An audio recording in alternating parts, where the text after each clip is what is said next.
Bismillahirrahmanirrahim. Assalamualaikum warahmatullahi wabarakatuh. Alhamdulillahirabbil alamin wa bihi nasta'in wa ala umuri dunya waddin wa ala alihi washabihi ajma'in amma ba'du. Alhamdulillah, pada kesempatan kali ini kita bisa melanjutkan kegiatan rutin, yaitu kajian KP ya. KP adalah kajian calon pemimpin. Sebelum membahas apa yang ingin dijelaskan sesuai dengan tema dan judul, ingin disampaikan dulu maksud dan tujuannya ada program KP ya, atau ada kajian KP. Kajian KP ini dititik beratkan kepada saling memotivasi. Saling memotivasi khusus kepada diri saya pribadi dan kepada remaja-remaja masjid yang ada di Masjid Al-Huda khususnya. Karena biasanya semangat kita kadang-kadang suka luntur. Semangat kita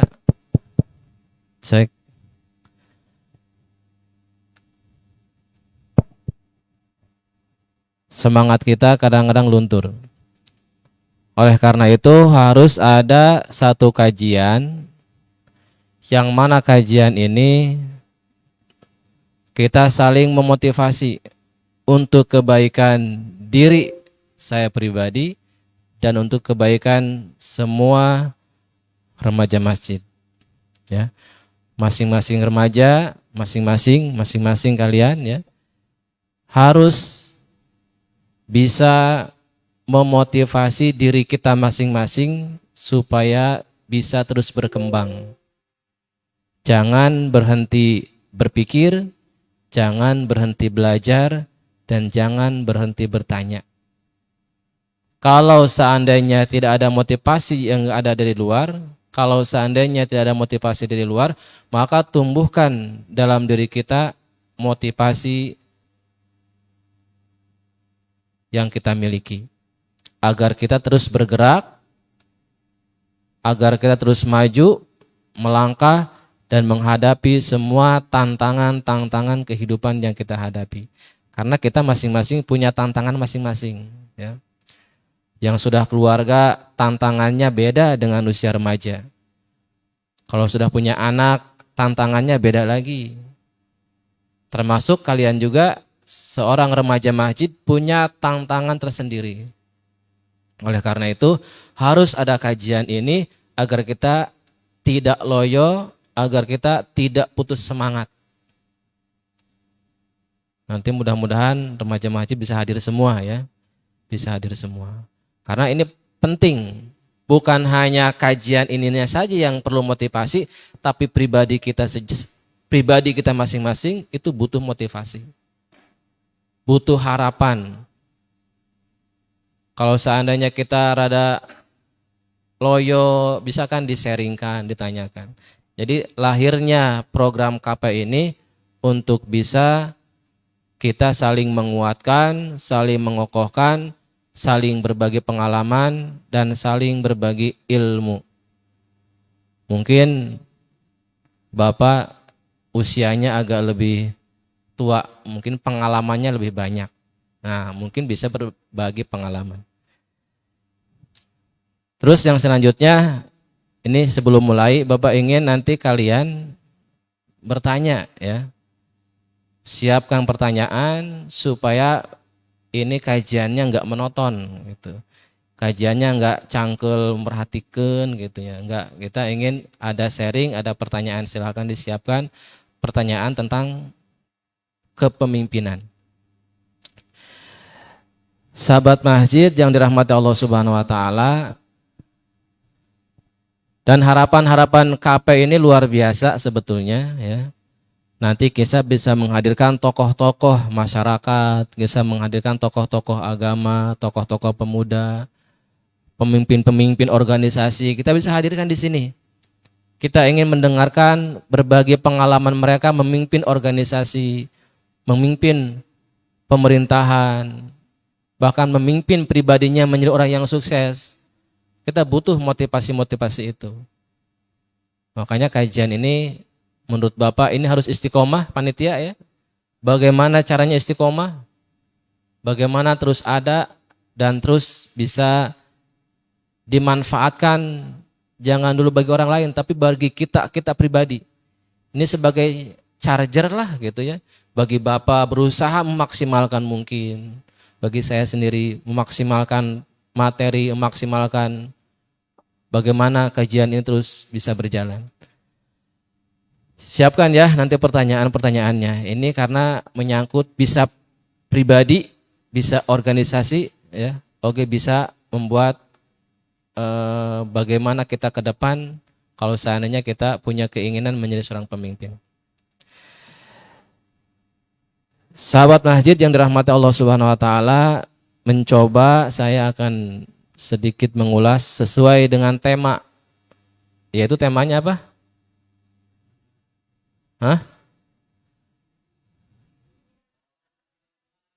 Pemimpin. Pemimpin di naon? Dilahirkan atau dibentuk. Pemimpin itu dilahirkan atau dibentuk.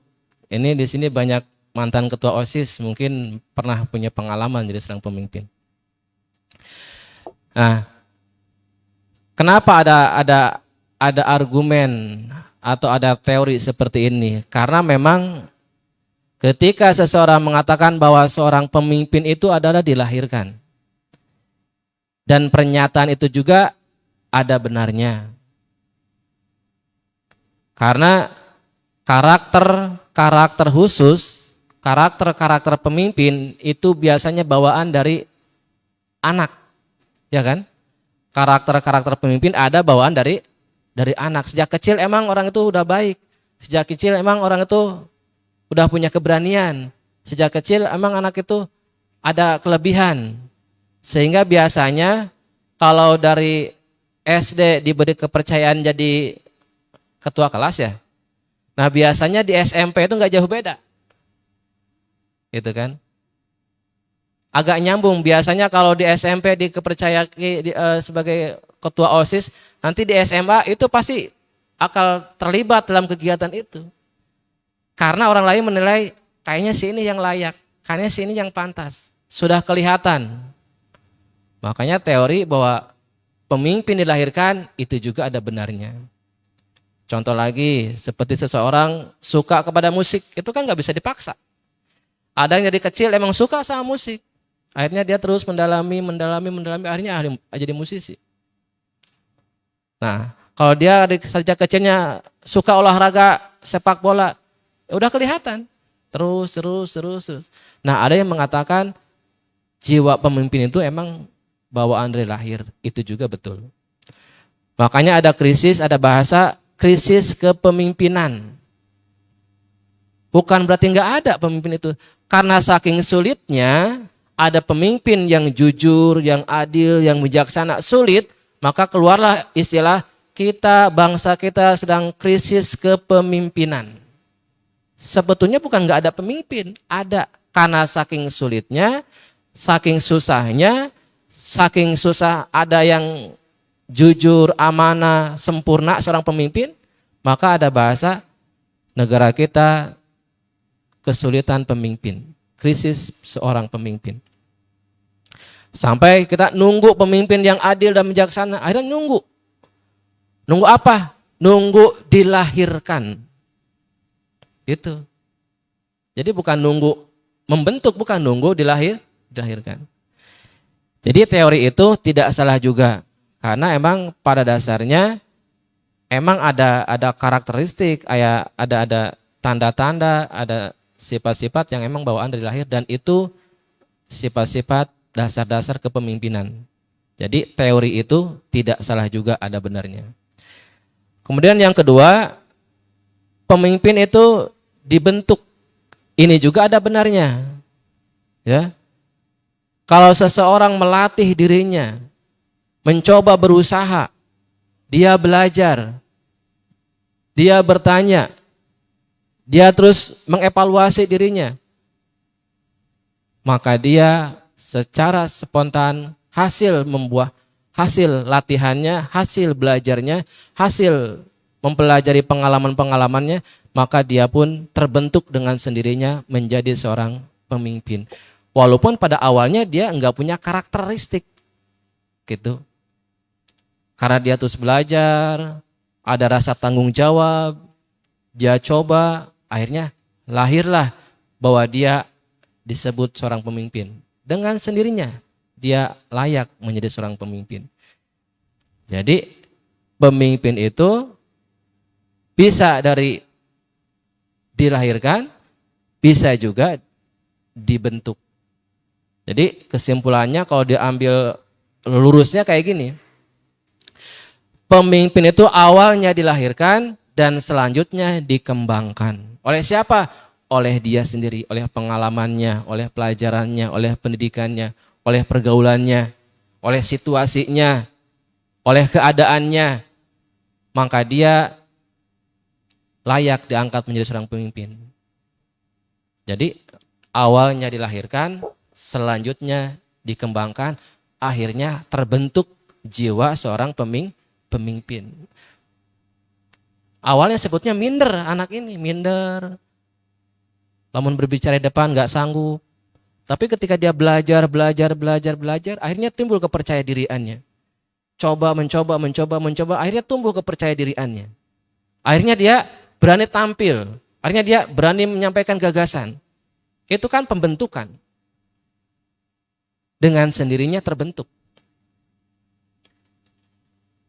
Bisa dengan pengalaman-pengalamannya, bisa dengan situasinya, bisa dengan keadaannya. Akhirnya dia terbentuklah menjadi seorang pemimpin. Jadi pemimpin itu awalnya dilahirkan dan selanjutnya dikembangkan dan akhirnya terbentuklah menjadi seorang pemimpin dan selanjutnya diakuilah oleh orang lain, ternyata dia seorang pemimpin yang jujur, yang adil dan bijaksana.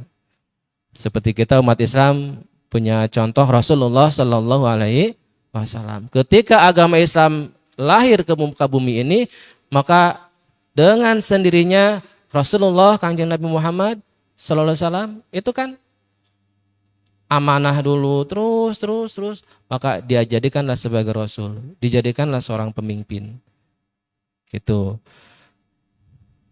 Jadi pemimpin itu awalnya dilahirkan, kemudian dikembangkan, dan selanjutnya terbentuklah jiwa seorang pemimpin. Berarti kesimpulannya siapa saja bisa menjadi seorang pemimpin kalau dia mau memperjuangkan, mau melatih dirinya dan mengembangkan dirinya. Terus belajar, mengevaluasi, terus dia berani mengambil tindakan, berani mengambil tanggung jawab, maka dengan sendirinya dia akan terbentuklah jiwa seorang pemimpin.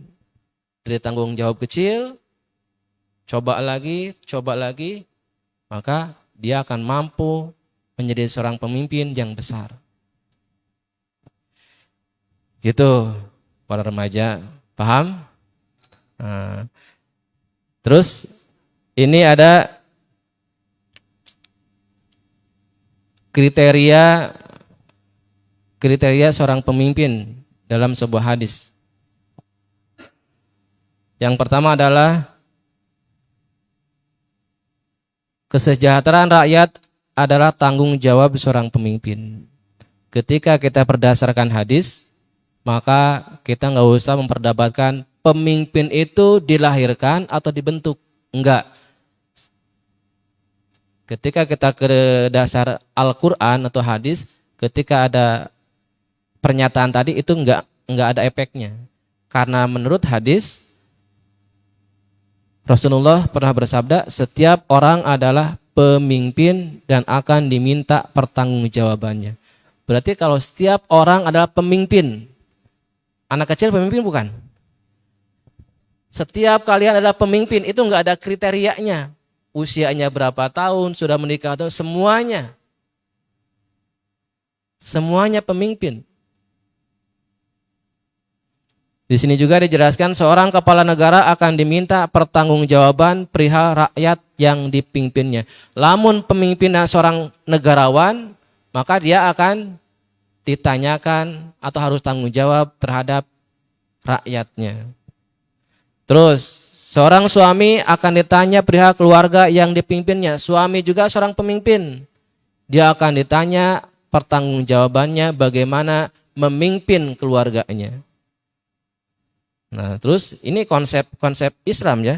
Kemudian seorang istri yang memelihara rumah tangga suaminya akan ditanya perihal tanggung jawab dan tugas istrinya. Bahkan anaknya. Dia akan ditanya pertanggungjawabannya. Bahkan di hadis yang lain, pribadi kita pemimpin atas kelakuan diri kita sendiri. Berarti ketika kita melihat konsep Islam, nggak ada pertanyaan apakah dilahirkan, apakah dibentuk. Nggak, semuanya adalah seorang pemimpin dan semuanya akan ditanya tentang pertanggungjawabannya.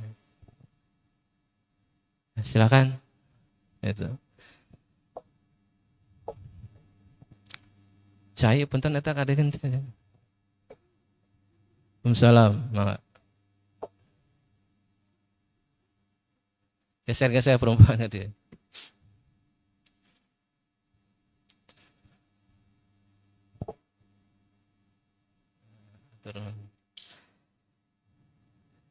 Itu. Jadi ketika melihat kepada konsep ajaran Islam bahwa kita adalah seorang pemimpin. Kita calon pemimpin. Kalau kita masih pemimpin pribadi, kita masih calon pemimpin keluarga. Kalau kita sudah pemimpin keluarga, kita calon pemimpin organisasi, pemimpin negara, pemimpin politik, pemimpin yang lain sebagainya.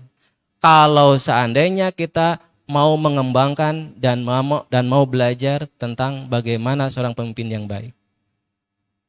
Itu ya.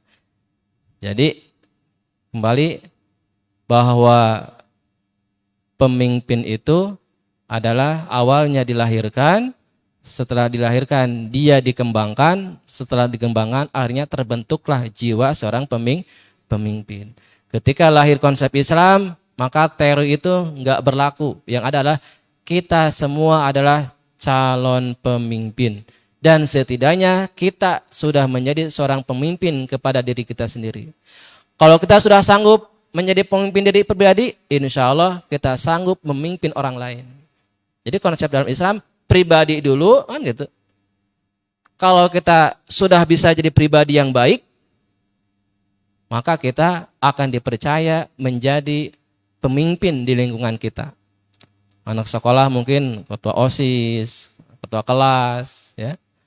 Atau kalau mahasiswa mungkin naon mahasiswa?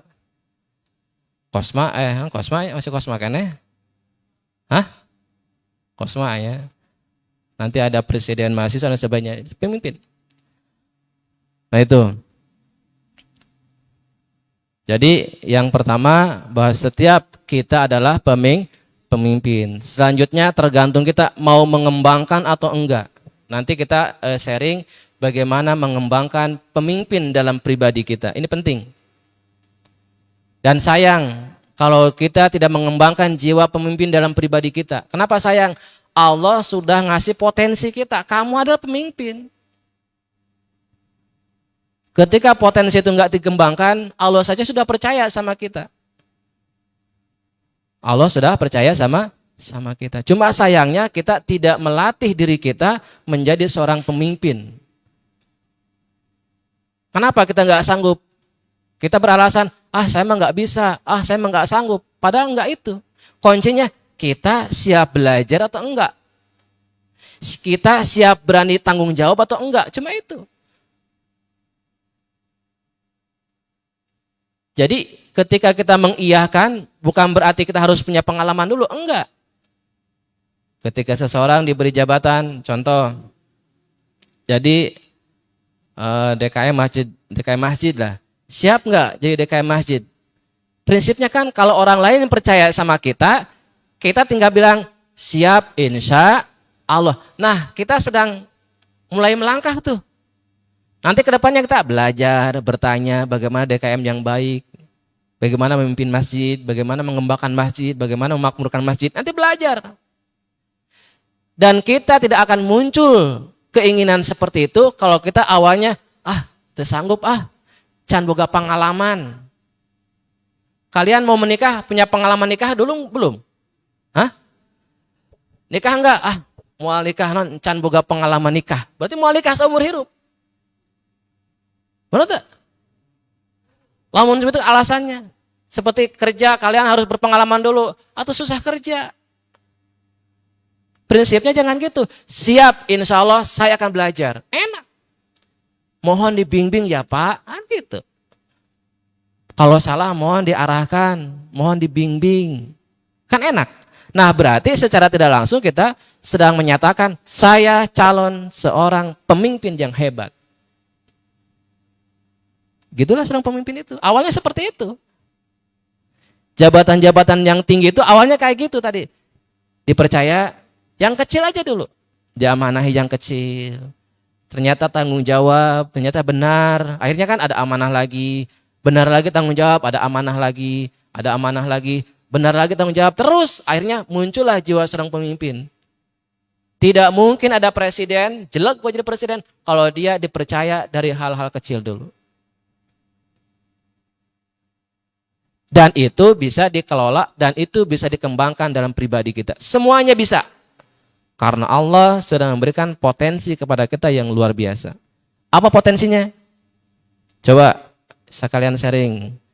Potensi dasar manusia awalnya apa? Coba dasar.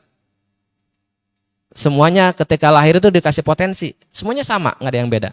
Kira-kira naon coba?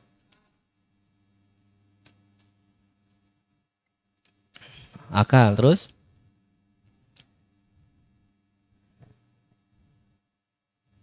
Inna sam'a wal absara wal af'idah. Tilu. Pendengaran, penglihatan, hati. Ya, pendengaran, penglihatan, hati. Semua dasarnya itu. Nanti akal berkembang dengan sendirinya. Modal itu modal kepada manusia. Jadi ketika orang naik usaha, kalau kita menjadi seorang pemimpin, modalnya nggak usah bingung. Ketika kita punya pendengaran untuk mendengar cerita orang-orang lain jadi seorang pemimpin, ketika kita punya penglihatan, bisa melihat orang-orang lain berproses, ketika kita punya hati, maka sudah cukup sebagai modal menjadi seorang pengusaha yang hebat dan sukses. Modal menjadi seorang pemimpin yang hebat dan sukses. Cukup 3 poin tadi. Apa tadi? Penglihatan, pendengaran, dan hati. Coba, makanya jangan minder. Ketika bayi lahir semua modalnya sama. Yang pertama kali dia mendengar. Kemudian melihat. Kemudian hatinya merasakan. Atau jiwanya langsung, akalnya baru. Nah ketika berakal, Al-Quran banyak yang menyuruh kita berpikir. Itu ya, jadi yang pertama konsep Islam bahwa semua diri kita adalah seorang pemimpin. Artinya kita punya potensi untuk mengembangkan jiwa kita menjadi seorang pemimpin. Tidak terkecuali. Geuning Pak aya nu minder. Geuning Pak, wing merek nanyakeun ge herakeun.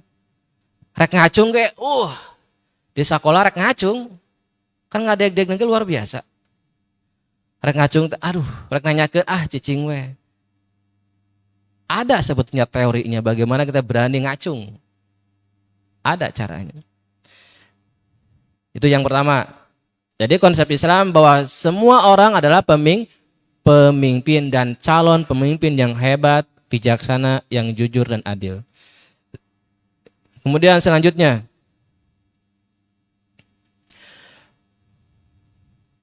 Ini bahkan dalam agama kita ada hukuman bagi seorang yang menipu rakyat, seorang pemimpin yang menipu rakyat. Ini sabda Rasulullah SAW, siapapun pemimpin yang menipu rakyatnya, maka neraka tempatnya. Barang siapa menjadi seorang pemimpin menipu rakyatnya, maka neraka tempatnya. Ini artinya pemimpin harus punya tanggung jawab yang besar. Dan dia harus menjadi manusia yang jujur. Karena rusaknya pemimpin nanti akan berakibat kepada siapa yang dipimpinnya.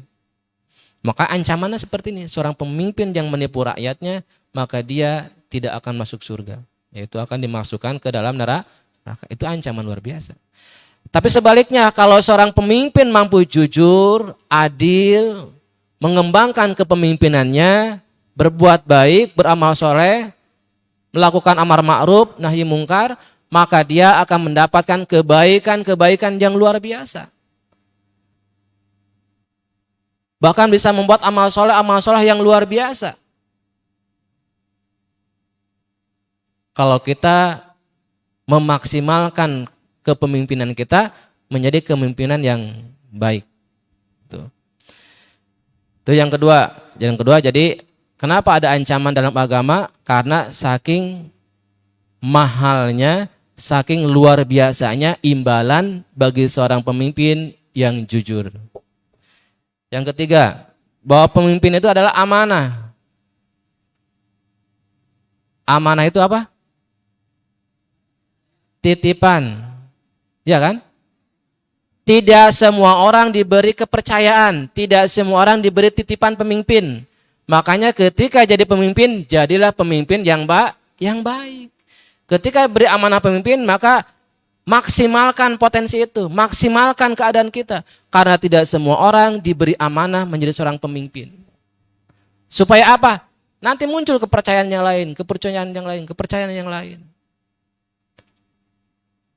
Kalau kita mah suruh nanya aja kan sama temen teh, duh Mas Sasar ya nanya kan itu, embung ngerakeun. Nanya aja malu kita itu. Orang aja tuh embung ngerakeun. Orang soleh tuh, horea mah, kita mah udah seperti itu. Itu. Jadi seorang pemimpin itu adalah amanah. Nanti kita bahas ya, bagaimana mengembangkan jujur. Kenapa ini keluar gagasan KP ini, kajian calon pemimpin? Ya boleh dikatakan ada seorang pemimpin tapi tidak mampu ada seorang pemimpin tapi tidak mampu memimpin. Ini kan sayang. Padahal ketika dia amanahnya menjadi seorang pemimpin, berarti dia punya potensi seorang pemimpin. Selanjutnya jangan diam. Belajar, bertanya, berkembang. Memaksimalkan kepemimpinan kita. Tadi kan modalnya pendengaran, penglihatan, kok yang lain kayak gitu ya. Seperti Masjid Al-Huda, ini bukan tanpa asbab.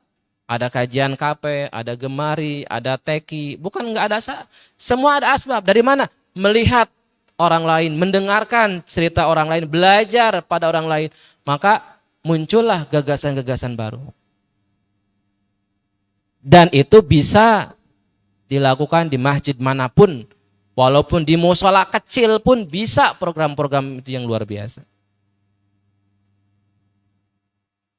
Kenapa bisa terjadi seperti itu? Karena kita mencoba belajar lagi, evaluasi lagi, mencoba lagi, belajar lagi. Ini gagal, coba lagi, ini gagal, coba lagi.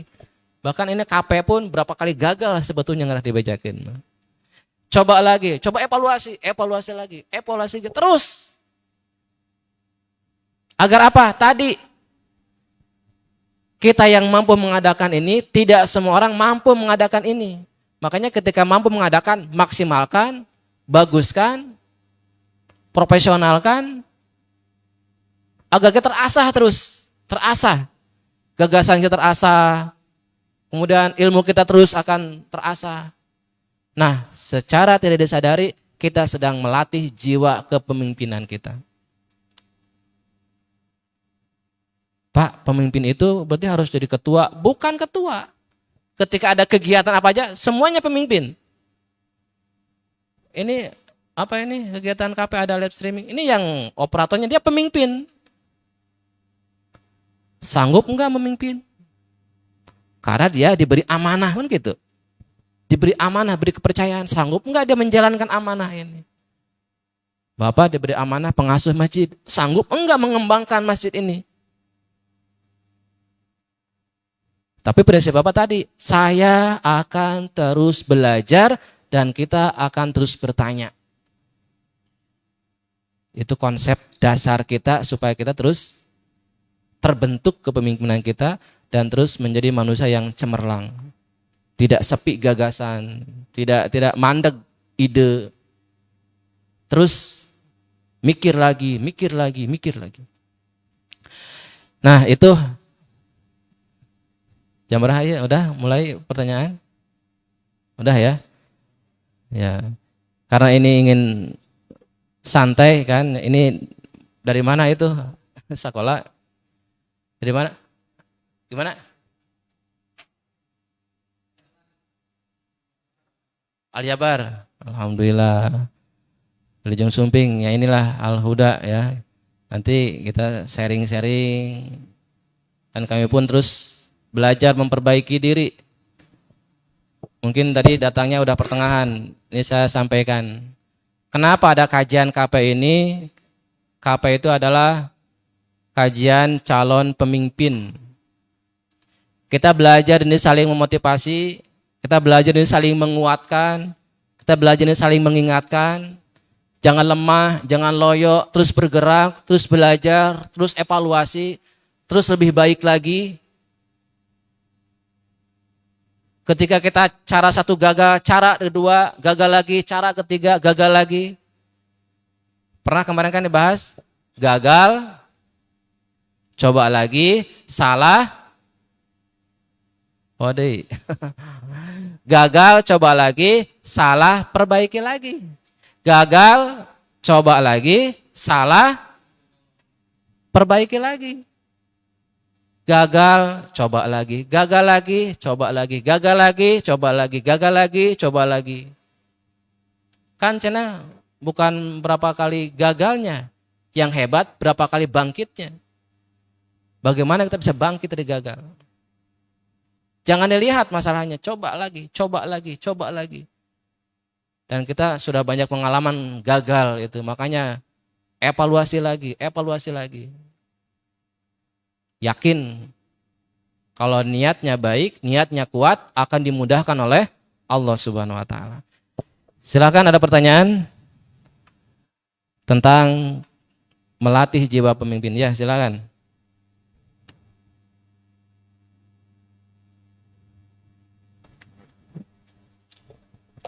Assalamualaikum warahmatullahi wabarakatuh. Izin memperkenalkan diri, nama saya Marwan dari Wantilan. Izin bertanya Pak, sekarang ini kan menurut saya banyak pemimpin yang bisa memimpin, tapi dia tidak mau dikritik. Itu tanggapannya bagaimana Pak?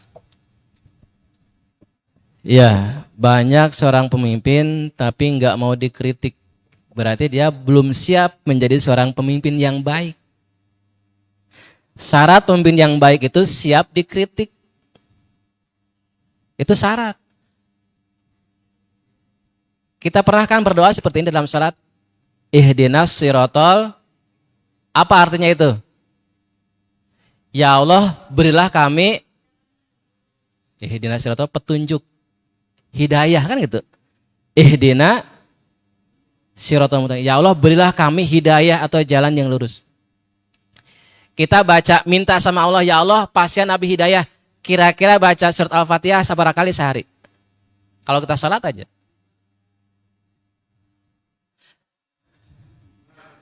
17, encan sholat sunat. Ya kan? Kalau sholat. Sehari semalam kita minta sama Allah. Ya Allah, berilah Abi hidayah. Encan baca kunut. Allahumma hdina piman hadait. Kan hidayah. Encan kita duduk. Coba bacaan ketika duduk di antara dua sujud.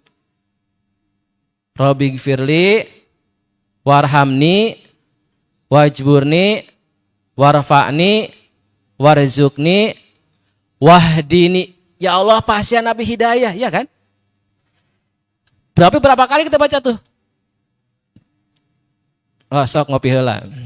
Karena disiapkan kopi. Dah, fokus lagi. Kita minta diberi hidayah. Ya Allah, berilah kami hidayah. Dalam sehari semalam lebih dari 17 kali. Itu 17 kali itu baru surat Al-Fatihah. Nah, yang jadi masalah, kita tuh nggak ngeh. Hidayah itu dari mana datangnya? Kalau kita sadar, bisa jadi hidayah itu muncul dari kritikan tadi. Ya kan? Ya Allah, saya beri hidayah. Apa itu hidayah? Hidayah itu kebaikan-kebaikan yang bisa kita lakukan. Siapa tahu ketika ada mengkritik itu untuk membuat kita semakin baik. Paham? Ketika ada kritik itu artinya supaya kita semakin baik lagi. Dan itu berarti Allah sedang mengabulkan doa kita. Jadi ketika ada yang mengkritik itu artinya Allah sedang mengabulkan doa kita. Benar nggak? Karena kita dikritik semakin baik lagi. Kan kita tidak bisa memperbaiki diri kita kalau seandainya kita nggak tahu kekurangan kita. Benar kan? Kita tidak bisa memperbaiki diri pribadi kalau kita nggak tahu kekurangan kita. Dari mana kekurangan itu? Dari orang lain tadi. Yang mengkritik, anu ngabejaan, anu nganasehatan. Kalau kita sadar, jangan-jangan ini hidayah yang Allah berikan kepada kita agar kita semakin baik lagi. Jangan-jangan ini hidayah yang Allah berikan kepada kita agar kita semakin soleh lagi. Semakin kuat. Semakin lebih bermanfaat lagi. Makanya kritik adalah bagian dari hidayah yang kita pinta sama Allah. Siapa tahu udah di sana. Jadi hidayah itu bukan datangnya baik saja, catat. Hidayah itu datangnya bukan hal-hal yang baik saja. Yang buruk pun bisa terjadi. Karena Allah punya cara sendiri. Itu, paham ya? Jadi kesimpulannya, berarti kalau seperti itu, pemimpinnya belum siap menjadi pemimpin yang baik. Ada lagi yang lain? Ya, silakan.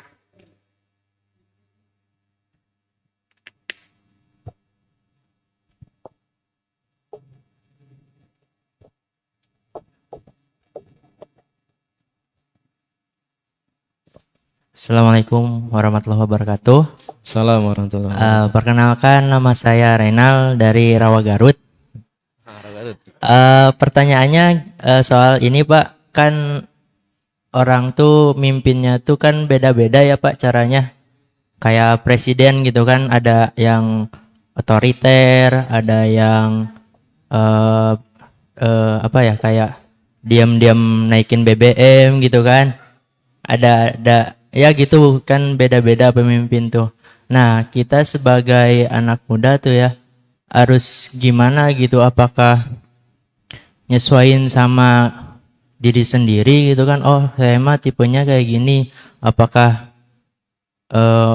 harus ngikutin gaya yang kayak gitu kan, soalnya itu yang paling bagus lah kalau mimpin gitu kan, harus tegas, harus gimana gitu. Nah kayak gitu Pak. Nah jadi gimana gitu menyikapinya sebagai pemuda gitu. Ya, pertanyaannya bagus ya. Tapi catat baik-baik. Kita mah karena nggak tahu permasalahan intinya kenapa BBM naikkan, jangan dulu menyalahkan. Lebih baik menguatkan diri kita mampu membelinya, gitu aja. Itu kan ada status Bapak itu yang kemarin itu, tidak akan semuanya lebih baik. Yang penting kitanya yang harus lebih baik. Kalau kita protes juga di Facebook, di medsos dengan itu, nggak ada efeknya. Kamu siapa? Lebih baik kita memperbaiki diri kita, jadi pelajaran buat kita, dan kita harus semakin tangguh dan kuat menghadapi kenyataan. Jangankan hal seperti itu, nanti akan ada hal-hal yang di luar nalar kita, dan kita harus siap. Seorang pemuda kalian ulah naik di wae. Jangan mengeluh. Mahal. Jangan, insya Allah saya sanggup belinya. Gitu aja. Seorang pemuda jangan ngeluh. Kenapa? Kalau kamu menghadapi masalah ngeluh, nanti menghadapi masalah ini pasti ngeluh lagi. Tapi kumaha? Tibang naik sakit tuh. Bisa. Terus tegar. Jangan berhenti. Apalagi seorang pemimpin. Kalau seorang pemimpinnya loyo, yang geus kabayang lah pengikutnya. Ketua OSISnya loyo, dikritik teh langsung geus saya ngelepas geus orang mau ngaku kenaon-naon. Ya tuh lain gitu. Seorang pemimpin itu bukan hanya menyikapi keadaan, catat. Perhatikan baik-baik. Seorang pemimpin itu bukan hanya bisa membaca keadaan. Awas diulangi, ini kata-kata yang paling Bapak sukai. Seorang pemimpin itu bukan hanya bisa membaca keadaan, tapi dia bisa mampu merubah keadaan. Itu. Jadi kalau keanggotanya sedang loyo, jangan ikut-ikutan loyo. Bangkitlah lagi semangatnya. Korek deui, gali deui. Itu seorang pemimpin. Itu. Jadi bagaimana nanti apakah kita harus meniru seperti itu? Kita punya dasar dalam agama kita. Ada prinsip dasar seorang muslim. Ini aja patokannya. Prinsip dasar seorang muslim. Yang pertama adalah kita ditugaskan di muka bumi ini untuk melaksanakan ibadah. Apapun pekerjaan kita harus punya nilai ibadah. Jangankan kerja, makan saja harus punya nilai ibadah. Bismillahirrahmanirrahim. Akhirnya punya ganjaran. Geus puguh ngaji nama, geus puguh belajarnya mah. Makan saja kita harus jadi ibadah. Buang air besar saja harus jadi ibadah karena ada doanya. Apalagi kita mengurus rumah tangga, apalagi kita mengurus keluarga, apalagi kita mengurus pekerjaan, udah jelas harus bernilai ibadah. Yang pertama. Yang kedua, kita dilahirkan ke muka bumi ini sebagai khalifah fil ar, pengganti Allah. Allah percaya sama kita, kitalah manusia yang akan menentukan bagaimana alam semesta ini sejahtera, bangkit, atau hancur. Maka kita harus jadi bagian orang yang mampu memberikan kemaslahatan kepada orang lain. Karena kita seorang khalifah. Nah yang ketiga, menjadi manusia yang bermanfaat. Menjadi manusia yang bermanfaat. Itu konsep dasar. Prinsip dasar seorang muslim itu. Pertama ibadah, kedua menjadi khalifah. Tadi teh khalifah teh pemimpin yang kita bahas. Kita menjadi pemimpin pribadi kita. Kalau sudah sanggup, pemimpin keluarga kita, pemimpin usaha kita, pemimpin kampung kita, pemimpin negeri kita. Dan yang ketiga adalah jadilah manusia yang bermanfaat. Sebab orang yang paling bermanfaat adalah orang yang paling dicintai oleh Allah Subhanahu wa taala. Itu prinsip dasar seorang muslim. Jadi ketika punya standar itu, nanti kita apakah kebijakan ini maslahat atau enggak, nanti kayak gitu. Jadi jangan sekarang mungkin keadaan seperti nanti ketika 10 tahun kemudian itu situasi bakal berubah, enggak seperti ini lagi. Maka kebijakan beda lagi. Nah seorang pemimpin mana yang lebih maslahat? Walaupun pasti ada mafsadatnya. Tapi prinsipnya mana yang lebih maslahat. Nah jadi kalau punya standar mah kita jangan mengacu kasih A, kasih B, kasih C. Tapi ngacunya ini aja. Ada nilai ibadah enggak? Kita dipercaya seorang pemimpin adil enggak? Jujur enggak? Dan terus apakah keputusan kita maslahat enggak? Tinggal itu aja barometernya. Maka kita akan berani memutuskan apapun risikonya. Karena keputusan itu lebih banyak maslahatnya, lebih banyak baiknya. Ada yang lain? Silahkan. Udah puas itu bro jawabannya? Kalau enggak ya cari sendirilah. Puas-puasin. Silahkan, ada lagi pertanyaan? Silahkan itu dari. Silahkan. Ini bagus nih remaja-remaja semangat belajar ke sini.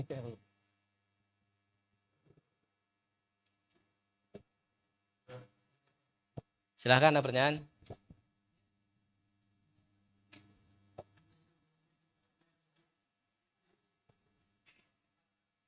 Ya, silakan.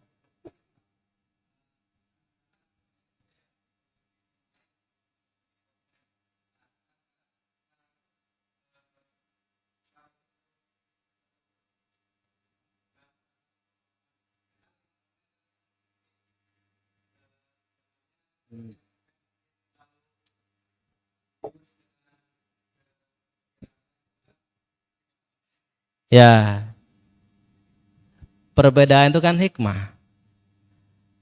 Kalau emang disambung-sambungin dia bakal nyambung. Soalnya zamannya udah beda. Bagaimana menyikapinya? Berarti tetap harapan yang muda tetap pertahankan, tapi hormatilah pendapat-pendapat yang tua. Gitu. Hargailah, tetap harus dihargai mereka. Karena kita juga masih butuh mereka untuk jadi sosok pertanyaan, panutan. Kita butuh mereka, tapi kita harus bijaksana. Gak bisa langsung menghilangkan ini, maju ke depan, gak bisa. Hargai pendapat mereka, kuatkan, buktikan prinsip kita. Ketika sudah mulai terwujud, baru mereka percaya. Ya kan? Ketika kita sedikit-sedikit membuktikan, mewujudkan, maka yang tua, oh bagus terus. Nah, saat itulah kita full. Tapi kita punya etika. Dengan orang tua ya kita menghargai mereka lebih penting daripada kita menginikan pendapat kita. Itu. Jadi kalau disambung-sambungkan, diakur-akur, mual akur-akur udah beda zaman lagi. Mungkin cara dulu dia berhasil, tapi belum tentu cara sekarang berhasil. Gitu. Makanya kita tetap hargai dia, kita pun pondasi kita kuatkan dan buktikan. Itu prinsipnya. Nah, ketika sudah kelihatan, baru dia percaya, oh ternyata betul, ini lebih baik. Itu. Silakan, masih ada?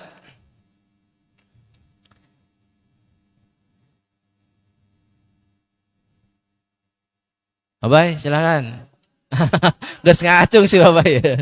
Ayo. Jadi kadang-kadang cara membuat kita melatih jiwa pemimpin ya. Dari hal-hal kecil saja tadi. Berani bertanya. Ini sedang melatih gitu. Itu tidak gampang bisa mengangkatkan. Pak, di forum umum, di seminar, kalian mampu gak bertanya? Pak, itu kan sedang melatih. Saya berani berpendapat, saya berani bertanya. Kita mah nanyakan kan bingung, nanya naon ya gitu kan. Jangankan menyampaikan gagasan ide, nanyakan ke hese. Padahal sebenarnya sederhana. Gitu ya. Lamun kurang di pikiran. Lamun kurang di pikiran pasti bakal aya pertanyaan. Itu. Terus ini juga penting sebagai pegangan seorang pemimpin. Jadi ketika saya diamanahi Mahji jadi DKM ketika pertama kali itu tahun 2011 ya. Bangunan ini masih baru. Itu asalnya DKM itu kayak ini Haji Udan DKM itu. Karena bangunan baru, kemudian perubahan, ingin yang baru gitu. Maka DKM mau diamanahkan ke yang lain. Banyak yang nolak, termasuk ke saya sendiri diamanahkan. Bapak pun, saya pun nolak. Ya. Nolak, jangan. Karena waktu itu baru 1 tahun, di Cibenying itu baru 1 tahun. Yang lain aja dulu, oper lagi, balik lagi, yang lain aja dulu, oper lagi, sanggup tuh. Akhirnya saya mengatakan setelah udah 3 kali, kerulingan sanggup. Akhirnya ditawarannya terakhir, sanggupan, siap tuh. Baru jawab, saya siap dengan catatan tolong bimbing saya. Enak kan? Kita siap dengan catatan tolong bimbing saya. Nasihati saya, kasih tahu. Jadi kalau pimpinan kalau amanah kita tidak meminta, ini juga ilmu nih. Kalau amanah kita tidak meminta, itu akan ditolong sama Allah. Beda amanah yang kita ingin. Saya kudu, saya karena ada tujuan yang lain ingin gitu. Biasanya nggak berkah itu. Tapi kalau amanah kita tidak minta, tapi diberi sama orang lain, kita menyanggupinya, insya Allah kepemimpinannya, amanahnya itu akan lebih berkah dan lebih baik. Dan alhamdulillah sedikit demi sedikit perubahan Al-Huda. Awalnya seperti terus berkembang, belajar, membaca buku, bagaimana menjadi BDKM yang baik, belajar. Punya gagasan, punya ide, punya ini, punya itu dan sebagainya. Akhirnya sudah terbiasalah kita ketika punya gagasan. Sudah terbiasalah kita ketika punya ide. Sudah terbiasa. Ketika kita nggak ada ide, sepi, muncul lagi, langsung buktikan. Karena sudah terbiasa, akhirnya kita biasa saja gitu. Enggak sulit, enggak. Karena emang sudah terbiasa dilatih kita untuk bergerak, mencoba. Mungkin orang lain yang taunya, oh hebat ini, kalau kita sebetulnya enggak hebat, biasa saja. Evaluasi lagi. Coba lagi. Gitu. Jadi ketika kita mengatakan siap, berarti kita sudah menyatakan mau belajar menjadi seorang pemimpin. Catat, pemimpin itu amanah. Tidak semua orang diberi amanah itu. Makanya manfaatkan dengan baik. Masih ada waktu? Mungkin nanti setelah ini kalau sudah selesai, kita bisa sharing langsung sekaligus evaluasi kegiatan yang lain. Bapak ingin, kenapa ada evaluasi? Karena tidak mungkin satu program akan berjalan dengan baik kalau seandainya kitanya tidak mau memperbaiki diri. Itu kuncinya. Tidak mungkin suatu program akan berjalan dengan baik kalau kitanya tidak mau memperbaikinya. Banyak orang yang nyerah. Nggak salah. Koream. Yang nggak sudahan, selesai. Jadi ketika remaja mahji punya gagasan, ditolak, coba lagi. Tadi satu tujuan, yang nggak cukup bebeja, ngiannya program. Begitu. Jalankan we, tong minta dana ke masjid, tenang, ngiannya program serangan. Nah itu, ketika kita punya keinginan yang kuat, maka yang lain pun nyingkir. Ya seperti itulah manusia. Kita mau kuat atau enggak? Nah, KP ini tujuannya untuk menguatkan, saling mengingatkan. Karena kita kadang-kadang lupa, kadang-kadang lemah. Kita itu kadang-kadang lupa, kadang-kadang butuh orang lain sebagai partner, butuh orang lain yang menasihati kita, butuh motivasi kita. Bukan untuk acara KP, tapi untuk kita sendiri yang harus lebih baik lagi. Bapak lihat ini kalian calon pemimpin semuanya itu. Pemimpin yang hebat, sukses, jujur, adil. Amin ya rabbal alamin. Kalian itu orang-orang hebat. Ini kan dulu Bapak suka sering kan sama remaja itu. Kalian itu calon pemimpin yang hebat. Dan nanti akan bisa memimpin suatu saat nanti. Jadilah manusia-manusia yang bermanfaat. Awas. Tanamkan ke diri kita, saya adalah calon pemimpin yang hebat, yang jujur, yang adil, yang bijaksana. Jangan menunggu malaikat turun untuk memberikan kebaikan kepada dunia ini. Kita lah ciptakan pribadi kita memberikan kebaikan kepada dunia ini. Gitulah, prinsipnya harus besar. Itu aja. Udah ini? Tutup dulu ya. Nanti kita ada oh silakan. Ada pertanyaan? Pak Hari? Ya silakan.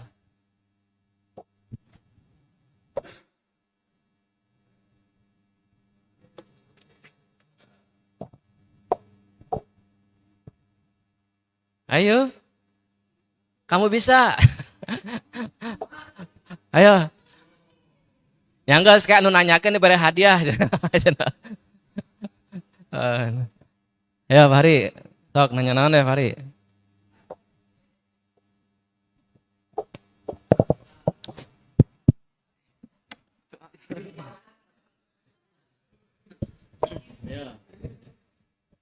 Assalamualaikum warahmatullahi wabarakatuh. Warahmatullahi wabarakatuh. Perkenalkan, nama saya Fahri Rizky Mutakin dari Wantilan. Jauh ya ini di Bantilan. Pak, saya ingin bertanya, kalau kita diajarkan sebagai calon pemimpin, apakah di saat sholat laki-laki sebagai imam dan perempuan sebagai makmum yang bukan mahramnya, apakah diperbolehkan? Terima kasih. Wassalamualaikum warahmatullahi wabarakatuh. Iya, pemimpin imam sholat ya. Sudah kemarin. Ya, kan kemampuan pemimpin itu pertama mampu memimpin dirinya. Kalau sudah mampu memimpin dirinya, mampu memimpin keluarganya. Setelah mampu memimpin keluarganya, kita mimpin orang lain. Bagaimana kalau kita berjamaah, makmumnya seorang perempuan bukan mahram? Pertanyaannya, itu salat berjamaahnya banyakan apa duaan? Kalau duaan ya janganlah. Karena musolana letik dia, tertutup dia. Kita jadi imam, iya pemajikan batur contohnya. Kamu harus risih atau gitu mah. Gitu maksudnya. Ya janganlah. Komo ya. Sholat berjamaah di kamar. Jangankan sholat berjamaah, kamu duduk bareng aja duaan di kamar nggak boleh sama perempuan lain bukan mahram. Gitu. Jadi kalau sholatnya berjamaahnya banyakan, sholat Idul Fitri, itu kan Idul Fitri bukan istrinya imam semua. Idul Fitri istrinya kan bukan kan? Ya boleh.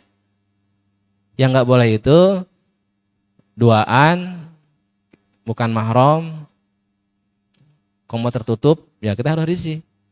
Gitu. Kalau kecuali lamun kita sholat di sini sendiri, itu di pojok di sana ya nggak masalah. Tapi kalau berjamaah, jadi usahakan ya jangan berjamaah gitu. Kalau posisinya seperti tadi bukan mahram gitu. Itu. Jadi bisa boleh, bisa nggak boleh. Boleh kalau berjamaah rame-rame jadi pemimpin ya boleh. Sah salatnya. Imam, ini makmumnya laki-laki perempuan, ada istrinya, ada istri orang lain, ada istri tetangga, ya boleh. Itu Pak Hari. Paham? Ulah engke, ulah kieu, rek nyolatan ke. Mana yang geus kawin can gitu. Boleh kalau seperti itu. Udah ya. Nanti setelah ini kita sharingnya agak bebas, enggak live streaming lagi. Itu aja yang bisa saya sampaikan, mudah-mudahan bermanfaat dan mudah-mudahan kita setiap malam minggu akan saling memotivasi, saling mengingatkan, saling menasihati, saling menguatkan. Karena kita butuh kekuatan, karena kita butuh stabil dalam menjalankan amanah ini. Amanah pribadi, amanah organisasi, amanah apa saja, kita butuh motivasi yang kuat ya. Kalau kita punya keinginan yang luar biasa. Pemimpin yang kuat, yang hebat, punya motivasi yang kuat dan hebat juga. Itu aja, akhirul kalam. Assalamualaikum warahmatullahi wabarakatuh.